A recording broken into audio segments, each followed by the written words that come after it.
With 29,000 kilometers of coastline, mountains covering 3/4 of the land, and a population of 127.3 million, Japan is full of unique pockets to explore. Welcome to Japan Adventures.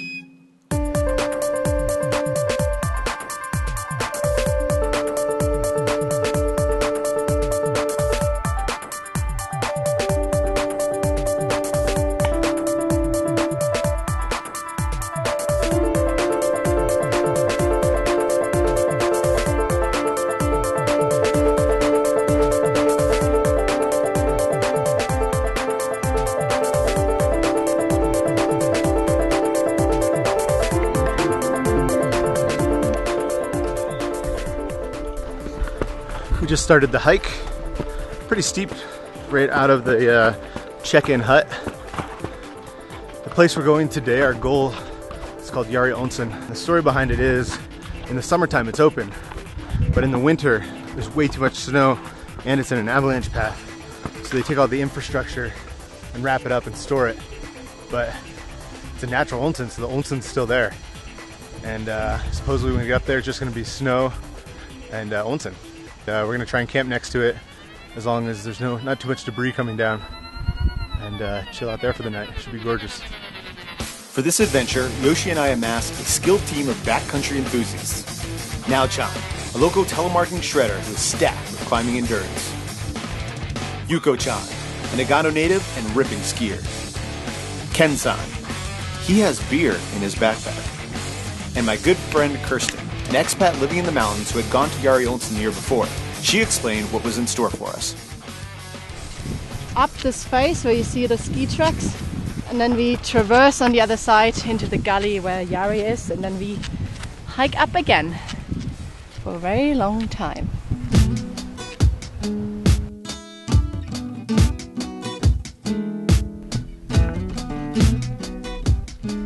We continued up a slight grade to a plateau at the base of the first steep climb Kirsten had mentioned. There, we took a break to drink, regroup, and gaze at the rescue helicopter that had been making laps in the valley.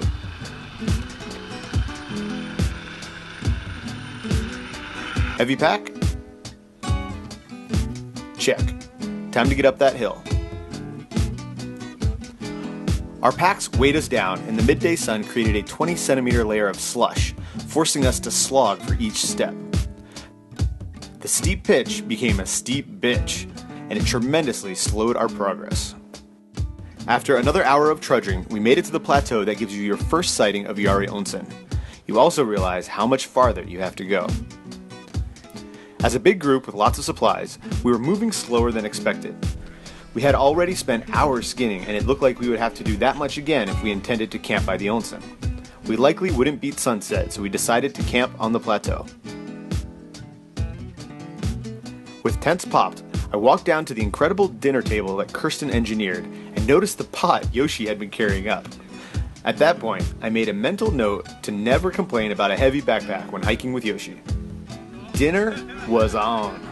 Everyone pitched in, and we had one of the best, most memorable meals I've ever had in the mountains. And remember, Ken brought beers.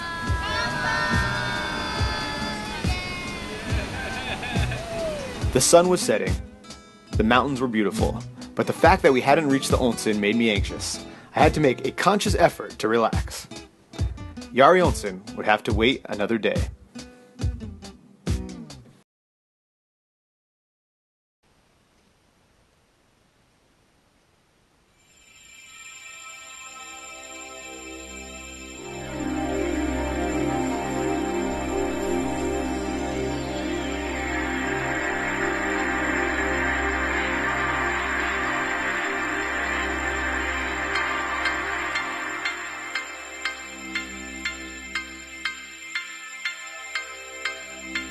It wasn't windy.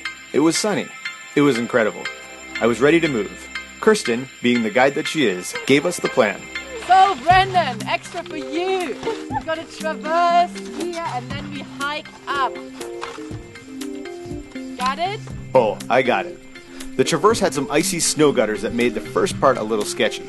However, about halfway into the valley, the sun had already softened the snow, and in time, everybody made it down. Skins on, super light backpack, and binding set. While the majority of our group was still preparing for the climb, I took the opportunity to push myself, get my heart rate up, and get up this last steep face. I crossed some avalanche debris, went around some small crevasses, and then had a straight shot where I made a sprint for the onsen. 40 minutes later, and a bit ahead of our group, I crested a snowbank and got my first look at Yari Onsen. Now, how to get in? Nope, not that way. It was just as I had envisioned. The infrastructure was all bundled away, the snowdrifts were huge, and the water was hot. Very hot. Scalding. I couldn't even get in. It took several of us 20 minutes of shoveling snow into the onsen to make it bearable. Time to relax.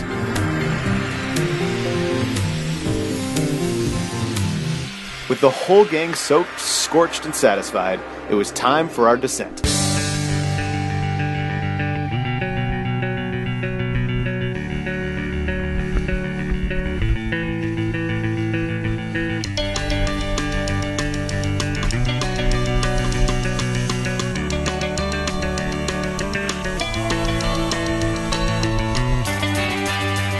Once you make it to the bottom of the valley, it's a quick skin back up to the plateau.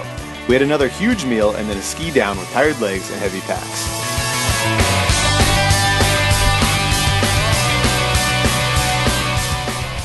As I neared the parking lot, I couldn't believe that it was all over, and I had spent so much time worrying about not reaching the onsen on the first night. As it turned out, the highlight of the trip wasn't the onsen at all, but spending time and creating some unforgettable memories with great friends.